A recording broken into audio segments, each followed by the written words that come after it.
जय हिंद साथियों, राधे राधे, हर हर महादेव। मैं अनंत भारत स्वागत करता हूं आपके अपने एसएससी मेकर परिवार में। कैसे हैं आप सब लोग? उम्मीद है कि बहुत अच्छे होंगे। जैसा कि हमने आपसे वादा किया था कि आपके लिए कुछ खास टॉपिक पर मैं वीडियोस लेकर आऊंगा, शॉर्ट्स। तो उसी क्रम में आज फिर मैं आपके सामने हाजिर हूं लेकर एक खास वीडियो, जिसका टॉपिक है, जिसका शीर्षक आप कह सकते हो, वो है लोकसभा, राज्यसभा, विधानसभा और विधान परिषद में डिफरेंस। क्या है अंतर, इसे हम लोग जानेंगे बड़े ही सरल भाषा में। क्या है इस सब के बारे में हम लोग जानेंगे बिल्कुल सरल भाषा में। तो यहां पे अगर हम बात करें तो लोकसभा है, विधानसभा, राज्यसभा। अब यहां पे अगर हम बात करें तो जैसा कि आप लोग को पता है बेटा, जैसे कि ये आपका लिखा है लोकसभा, है ना। तो लोकसभा को आप सरल भाषा में और विधानसभा को भी सरल भाषा में आप कहते हो निम्न सदन। क्या कहते हो? निम्न सदन कह लो, या आप इसको बेटा लोकप्रिय सदन कह लो। क्या कह लो? लोकप्रिय सदन। तो एक क्वेश्चन तो बेटा यहां पे आ गया कि भाई निम्न सदन क्या है, लोकप्रिय सदन क्या है। तो निम्न सदन लोकप्रिय सदन हो गया। ठीक उसी तरीके से हम राज्यसभा को बेटा क्या कह सकते हैं? तो राज्यसभा को हम लोग उच्च सदन कहेंगे। क्या कहेंगे? उच्च सदन कहेंगे। और इसे हम लोग स्थायी सदन कहेंगे। क्या कहेंगे? स्थायी सदन। चाहे बेटा राज्यसभा हो और चाहे विधान परिषद हो, यानी इन दोनों को उच्च सदन कह सकते हैं या हम स्थायी सदन कहेंगे। जब ये स्थायी होगा तो इसका मतलब लोकसभा या विधानसभा जो होगा बेटा, इसे आप क्या कह सकते हो? यानी इन दोनों को अस्थायी सदन कह सकते हो। क्या कह सकते हो? अस्थायी सदन। तो ये तो बेटा टॉपिक से हमने बताया। तो अभी बहुत मजा आने वाला है। अब इसके अंदर हमने देखते हैं कि आखिर भाई क्या है इस टॉपिक में और सारी चीजें। तो देखते हैं। ये आप देख पा रहे हो जैसा कि ये आपको संसद का सीन दिख रहा है। एक तरफ है बेटा लोकसभा और एक तरफ है राज्यसभा। अगर लोकसभा के बारे में यदि हम लोग चर्चा करें तो लोकसभा बेटा आपको ग्रीन दिख रहा है, ठीक है। तो एग्जाम में क्वेश्चन आपका बना कि लोकसभा का रंग कैसा है, यानी वर्तमान लोकसभा किस कलर की है। तो बेटा वर्तमान लोकसभा किस कलर की है? लोकसभा का रंग तो कहोगे हरा। हरा क्या होता है? चलते रहना, चलते रहना, चलते रहना। इसी तरीके से राज्यसभा का रंग कैसा है बेटा? अगर हम आपसे पूछे तो वर्तमान में राज्यसभा का, अब ये राज्यसभा का रंग का मतलब बेटा, राज्यसभा का जो सदन है वहां पे जो कारपेट है, जो वहां पे चेयर्स है, उनके बारे में कह रहा। तो राज्यसभा का जो रंग बेटा है वो आपका कैसा है? तो वो आपका लाल है। अब हम थोड़ा और बढ़ते हैं। यदि आप में से कोई बेटा लोकसभा में जाना चाहता है तो लोकसभा में चाहे सदन या सदस्य कोई भी हो बेटा, चाहे सदन या सदस्य का अधिकतम कार्यकाल,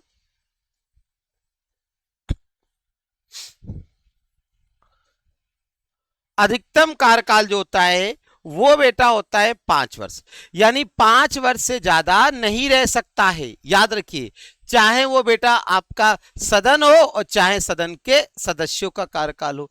जबकि यही चीज अगर हम राज्यसभा में कहें तो सदन,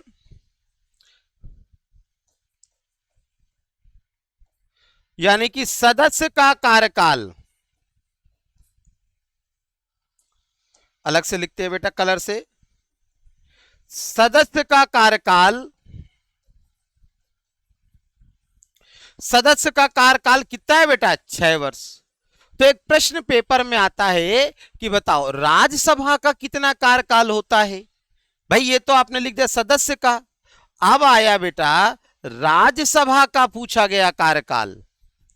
तो जब राज्यसभा का कार्यकाल पूछा जाएगा तो आप कहोगे नो फिक्स, या आप कहोगे बेटा नॉट फिक्स। क्या कहोगे? Not fix. अब कहोगे सर ये नॉट फिक्स का मतलब क्या है? ये इसका मतलब है कि राज्यसभा कभी भंग नहीं होती है। राज्यसभा कभी भंग नहीं होती है। तो हमेशा याद रखिएगा। तो आप लिख सकते हो राज्यसभा कभी भंग नहीं होती है। इसी तरीके से यदि बेटा लोकसभा में कहा जाए तो लोकसभा क्या है, भंग होती है। अच्छा, अब इतना आप लोग है तो सब एक क्वेश्चन बताओ। अच्छा, कि लोकसभा का सदस्य बनने के लिए न्यूनतम आयु कितनी होनी चाहिए बेटा? लोकसभा का सदस्य बनने के लिए न्यूनतम आयु कितनी होनी चाहिए? और इसी तरीके से राज्यसभा के अगर हम बारे में बात करें तो लोकसभा के सदस्य बनने के लिए 25 वर्ष यानी न्यूनतम जो एज होगी यानी आयु वो होगी बेटा कितनी, आपकी 25 वर्ष। और इसी तरीके से यदि हम बात करें बेटा राज्यसभा में तो राज्यसभा में क्या होगा बेटा, अधिकतम आयु। राज्यसभा में भी न्यूनतम आयु होगा, तो यहां पे जो न्यूनतम आयु होगा वो कितना होगा, तो वो होगा आपका 30 इयर्स। कितना होगा, 30 इयर्स। तो बोलो समझ में आ गया? कहोगे अरे सर आप तो सब इसी में समझा दे रहे हैं। बिल्कुल, आपको एक छोटी छोटी चीज बताएंगे। आइए थोड़ा और हम लोग जाते हैं अंदर। अब यहां पे अगर पेपर में आ गया कि भाई इंडियन पॉलिटी का ये टॉपिक है, किसका टॉपिक है बेटा, इंडियन पॉलिटी का, है ना, भारतीय राज्य व्यवस्था के अंतर्गत ये आपका विषय पढ़ते हैं हम लोग। अब यहां पे पूछा गया भाई संसद के सदन, अगर आपसे कहा जाए बेटा संसद के कितने सदन हैं, तो आप कहोगे बेटा संसद के 2 सदन। कितने सदन, 2 सदन। कौन कौन, लोकसभा राज्यसभा। तो संसद के कितने सदन, तो बेटा 2 सदन। अगर आपसे कहा जाए संसद के कितने अंग, क्या कहा जाए बेटा, कितने अंग, तो आप कहोगे 3 अंग। कितने अंग, 3 अंग। अब ये 3 अंग कौन कौन से हो जाएंगे बेटा, अगर यहां पे अगर हम बात करें संसद के कितने अंग, तो संसद के बेटा 3 अंग। ये 3 अंग कौन कौन से हो जाएंगे, तो एक होता है बेटा राष्ट्रपति, एक होता है राज्यसभा और एक होता है बेटा लोकसभा। तो संसद के अगर आपसे अंग पूछा जाए तो बेटा 3 है, और यदि सदन पूछा जाए तो 2 है। अब जरा समझिए, अब ये उल्लेख हमारा कहां पे है, तो ये उल्लेख है बेटा आर्टिकल 79, यानी आर्टिकल 79 में भारतीय संघ के लिए एक संसद का प्रावधान किया गया है, जिसमें यह बात लिखी गई है कि यह राज्यसभा, लोकसभा और राष्ट्रपति से मिलकर बनेगी। इसी तरीके से अगर हम बात करें यहां पे, तो राज्यसभा का जो अनुच्छेद है वो बेटा 80 है, और लोकसभा का जो अनुच्छेद है वो बेटा 79 है। और यहां पे संसद के सदन यानी संसद का अगर हम बात करें, संसद का जो गठन है बेटा वो है आर्टिकल आपका 79। कितना है बेटा, 79, जैसा कि आपका यहां पर दे रखा है। अगर आपका यहां पर दे रखा है तो आई होप आपको समझ में आया होगा। अब यहां पर इसी चीज को थोड़ा सा और हमने एलिब्रेट करके लिखा है, जैसे भारत की संसद जो है बेटा अनुच्छेद 79 में है, लोकसभा 81 में है जिसे निम्न सदन कहा गया है, और राज्यसभा बेटा 80 है जिसे उस सदन कहा गया है, और राष्ट्रपति जो है संसद सत्र को बुलाते हैं। अगर हम बात करें, जैसे आपने कहा सर यहां पे लिखा है तो यहां पे भी लिख देते, तो बेटा आर्टिकल 52 के तहत राष्ट्रपति के पद की बात की गई। किसकी बात की गई, पद की। पर अगर हम बात करें आर्टिकल 54, तो उसके तहत इसके निर्वाचन की बात की गई है। किसकी बात की गई बेटा, निर्वाचन, यानी राष्ट्रपति का निर्वाचन जो है वो 54 में है लेकिन जो पद है वो बोला गया है 52 में। तो ये हमने देखा संसद। अगर हम बात करें भारत की संसद मुख्यतः किसके लिए है, तो जो संसद आपका है एक सरल भाषा में कहें तो केंद्र, क्या हो जाएगा बेटा, केंद्र। यानी केंद्र में कौन होता है, यानी प्रधानमंत्री। तो प्रधानमंत्री क्या होता है, संसद के माध्यम से, या आप कह सकते हो संसद के सदन के माध्यम से पूरे देश का शासन सुचारू रूप से चलाता है। अब हम थोड़ा आगे बढ़ते हैं। अब यहां पे बेटा आपका दे रखा है कि जैसे लोकसभा और राज्यसभा में डिफरेंसेस क्या होते हैं। तो देखिए अभी हमने आपको पढ़ाया, क्या पढ़ाया बेटा, कि भाई लोकसभा का वर्णन जो है आर्टिकल 81 में किया गया है, जबकि राज्यसभा का वर्णन 80 में किया गया है। लोकसभा का निर्वाचन जो है जनता करती है, बिल्कुल सही है। यहां पर भी निर्वाचन जो है राज्यों के विधायक करते हैं खोली मतदान, यानी कि एक गुप्त मतदान के प्रक्रिया के द्वारा।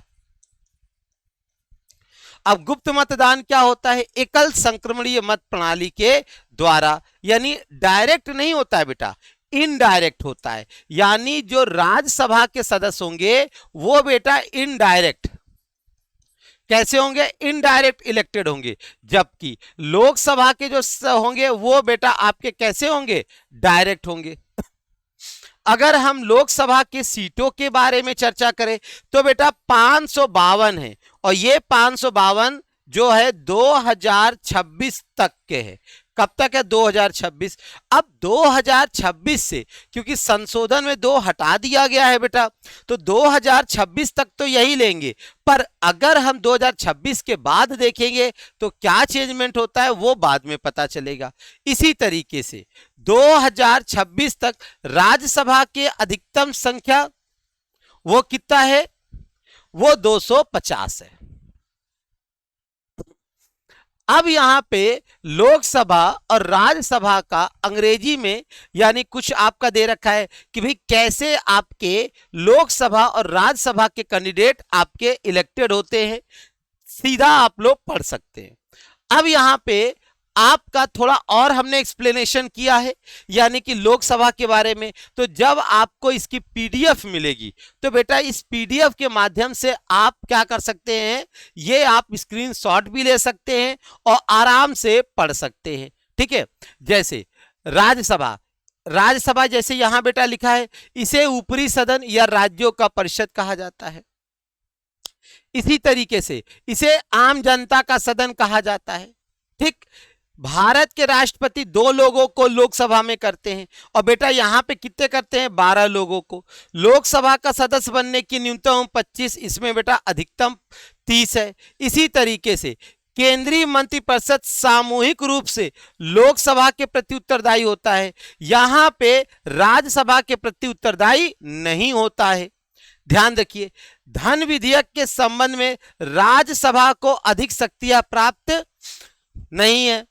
अगर हम बात करें, लोकसभा के सदस्यों का कार्यकाल 5 वर्ष होता है, जबकि राज्यसभा में 6 वर्ष के लिए होता है, और प्रत्येक 2 वर्ष में 1/3, कितना बेटा, 2 वर्ष में 1/3 क्या होते हैं, सेवानिवृत्त होते हैं। तो ये यहां पर आपने देखा कि कैसे ये लोकसभा और राज्यसभा के बारे में आपका टॉपिक है। अब हम बात करते हैं बेटा राज्य विधानमंडल। अब ये राज्य विधानमंडल क्या है, ठीक जिस तरीके से केंद्र के लिए संसद है, उसी तरीके से बेटा राज्यों के लिए क्या है, विधानमंडल। समझिए, पेपर में आएगा भाई विधानमंडल किसके लिए है, तो आप कहोगे सर विधानमंडल जो है वो राज्यों के लिए है। पेपर में कई बार आपसे पूछा जाता है अनुच्छेद 168 का प्रयोग, तो विधानमंडल के गठन। अनुच्छेद 169 का प्रयोग बेटा विधान परिषद की स्थापना के लिए। इसी तरह विधानसभा की संरचना अनुच्छेद 170, और यदि विधान परिषद के बारे में कहें तो 171। ध्यान दीजिए, 169 ये कहता है कि किसी राज्य में विधान परिषद हो सकता है और उसे हटाया जा सकता है। समझिएगा ध्यान बेटा, स्थापना और समाप्ति की ओर करता है, जबकि विधान परिषद की संरचना कैसे होगी, कितने सदस्य होंगे, ये सब क्या है, अनुच्छेद 171 कहता है। यहां पर आपके सामने बेटा जब विधानसभा होता है तो उसके सदस्य यानी विधानसभा को लेजिस्लेटिव असेंबली कहते हैं। अब लेजिस्लेटिव असेंबली, अब इसी के आगे एक शब्द लगा दो बेटा मेंबर। क्या लगा दिया, मेंबर। तो अब अगर आप मेंबर लगा दोगे तो आप पढ़ो तो ये एम इसके आगे जोड़ो, चाहे एम बेटा इसके आगे जोड़ो, तो MLA तो क्या हो गया, मेंबर ऑफ लेजिस्लेटिव असेंबली, यानी आप कह सकते हो विधानसभा में MLA पाया जाता है। इसी तरीके से आप कह सकते हो विधान परिषद में क्या होता है बेटा, MLC। और ये दोनों के दोनों को सरल भाषा में, हम आम भाषा में, आम बोलचाल में विधायक कहते हैं। कई बार आप सुनते हो ना, अरे भैया ये हमारे गांव के विधायक हैं। अच्छा कौन से विधायक हैं?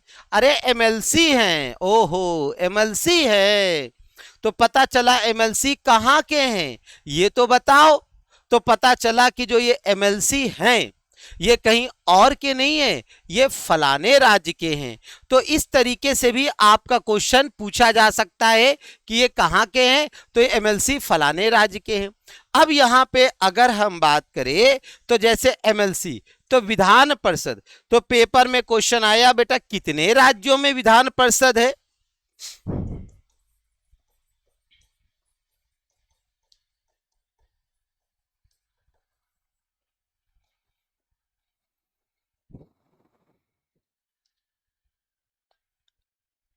कितने राज्यों में विधान परिषद है? तो आपने कहा कि भाई कितने राज्यों में विधान परिषद है, तो बेटा आप कह सकते हो कम बता। क्या कह सकते हो? कम बता। चलिए बता, सब कुछ बता भाई, कम बता लेकिन अच्छा अच्छा बता, ये भी कह सकते हो। तो कम बता। अब इस कम बता को बेटा कैसे कहेंगे? तो के से हो गया कर्नाटक, यू से यूपी, एम से महाराष्ट्र, और बी से बेटा बिहार,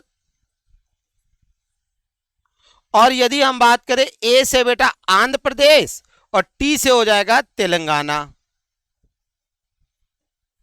यानी इस तरीके से आपने देखा, यानी टी मतलब तेलंगाना। दिख नहीं रहा है, कोई बात नहीं, यहां लिख दिया तेलंगाना, ठीक है। हाँ, तो ये हो गया टी से तेलंगाना। तो इस तरीके से आपने देखा कि वर्तमान में 6 राज्यों में बेटा विधान परिषद है। पेपर में पूछा गया कितने राज्यों में विधान परिषद है, आप कहोगे बेटा 6 राज्यों में है। अब यहां पर हम देखते हैं विधानसभा और विधान परिषद में कैसे होते हैं। तो यहां देखिए साफ साफ लिखा है बेटा विधान परिषद, क्या लिखा है? विधान परिषद। तो विधान परिषद क्या होता है? इसे उच्च सदन कहा गया है, ठीक। यहां पे पीठासीन अधिकारी को सभापति कहते हैं, और सदस्यता के लिए न्यूनतम एज कितनी है? 30 है। इसी तरीके से सदस्यता के लिए न्यूनतम एज 25 वर्ष होती है। विधानसभा के अध्यक्ष को स्पीकर या अध्यक्ष कहते हैं, और यहां पर सीधे जनता द्वारा चुने जाते हैं। यहां के सदस्य को बेटा आप MLA कहते हो। क्या कहते हो? ये लिखा हुआ भी है, क्या कहते हो? MLA कहते हो, मेंबर ऑफ लेजिस्लेटिव MLC। और यहां के सदस्य को बेटा MLC कहते हो। और कितने राज्यों में? 6 राज्यों में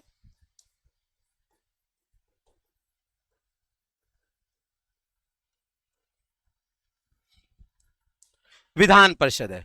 तो ये एक टॉपिक था जिसको एक्सप्लेन किया। बेटा ये टॉपिक बहुत लंबा है, लेकिन जो हमने आपको बताया ये सब आपके एग्जाम में पूछा जाएगा, ठीक है। तो उम्मीद करें कि ये टॉपिक आपको समझ में आया होगा। तो इसी अच्छी तरीके से समझने के लिए SSC मेकर पे आप बने रहिए। और यहां पर यदि आप तैयारी कर रहे हैं बेटा यानी कि दरोगा की, तो आपके लिए है दरोगा बैच। अब ये दरोगा बैच मात्र 500 रुपए में है, याद रखिए। लाइव के साथ रिकॉर्डिंग, ये सारा सेशन आपको मिलता है, क्लासेस मिलती हैं। साथ में अगर हम बात करें सिपाही बैच है जो कि आपके लिए बेस्ट है। अगर आपका सपना है बेटा दिल्ली पुलिस में जाने का, तो दिल्ली पुलिस के लिए बेटा राजधानी बैच जुड़ सकते हैं। और यदि आप GD में जाना चाहते हैं तो फौजी बैच आपके लिए है। और तो और यदि आपका सपना बेटा SSC CGL या CPO SI के लिए है, तो बेटा आप संकल्प बैच 3.0 ले सकते हैं। और यहां पर रामबाण बैच भी है। और इतना ही नहीं, मैथ्स और रीजनिंग के कंबो के लिए आप दोनों बैच ले सकते हैं। और अगर मैथ्स रीजनिंग थोड़ी कमजोर है तो रोज रात मिलिए अजय सर से, रात 8 बजे आपको बेसिक से सर पढ़ाते हैं। और इतने ही नहीं, इसी के साथ कोई समस्या हो तो दिए गए नंबरों पे क्या करिए, संपर्क करिए। तो आज के इस टॉपिक में इतना ही, फिर एक टॉपिक लेकर आएंगे जो आपके एग्जाम के लिए इंपॉर्टेंट होगा। तब तक के लिए हंसते रहिए, मुस्कुराते रहिए, हमें दीजिए इजाजत। जय हिंद, जय भारत।